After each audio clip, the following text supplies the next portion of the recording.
Олон улсын сэтгүүлчдийн консорциумаас нийт 215 мянган офшор компани улс орны удирдагч нөлөө бүхий улс төрчид татвараас зайлсхийж мөнгө угаасан баримт нотлохоо бүхий 11.5 сая нууц баримтыг дэлгэрлээ. Уг материалда Монгол улсын нэрээр 49 иргэн компанийн офшор дансны мэдээлэл дэлгэгдсэн байна.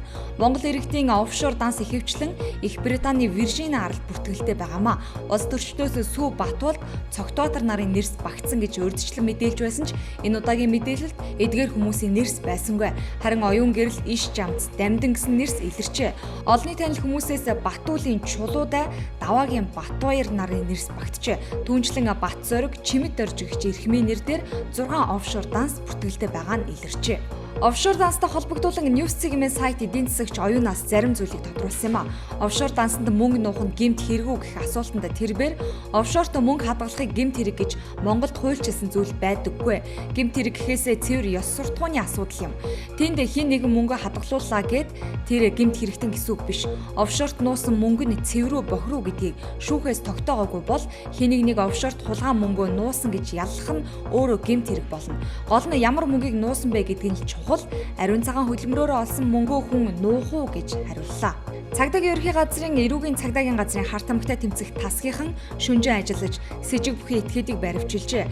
Баянгол дүүргийн 3 дугаар хороонд байрлах 79-р байранд амьдрах 40 орчим насны эрэгтэйг баривчилсан байна. Цагдаа нар шөнийн 2 цагаас өглөөний 9 цаг хүртэл ажиллажээ. Тус байрны иргэдийн мэдээснээр цагдаа нар энэ байранд хөл хорой тогтоож с ิจ баривчлахдаа гэрээс нь сейф авч явсан байна. Мөн шөнө дундын үед бууг дуу гарсан гэжээ.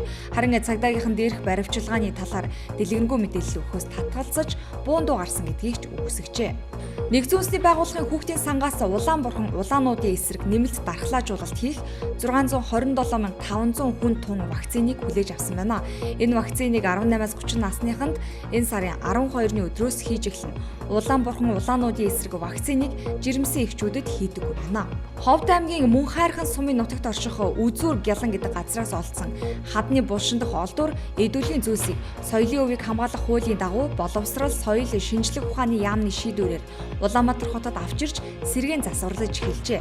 Археологийн малтлах судалгаагаар булшнаас 20 гаруй тонны олдвор эдүүлгийн зүйлс илэрсэн байна. Үүнд эсхийгээр ороож оршуулсан хувцастай хүн, ногцтой адуу, хонь, иж бүрэн эмээл, хазаар, дээл хувцас, модон болон төмөр аяга, сав, арьс болон эсхий уутан богц бүхий оёдол, хатгамлын хэрэглэл зэрэг байжээ.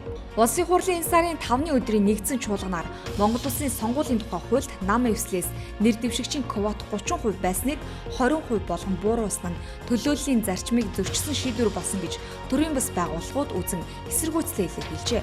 Өөрөөр хэлбэл улсын хурал нь үндсэн хуулийн цэцгийн дүгнэлтийг үндэслэн сонгуулийн тухай хуулийн зарим зүйл заалт хэсгүүдэд өөрчлөлт оруулахдаа уг дүгнэлтээс хальж квотыг бууруулсан.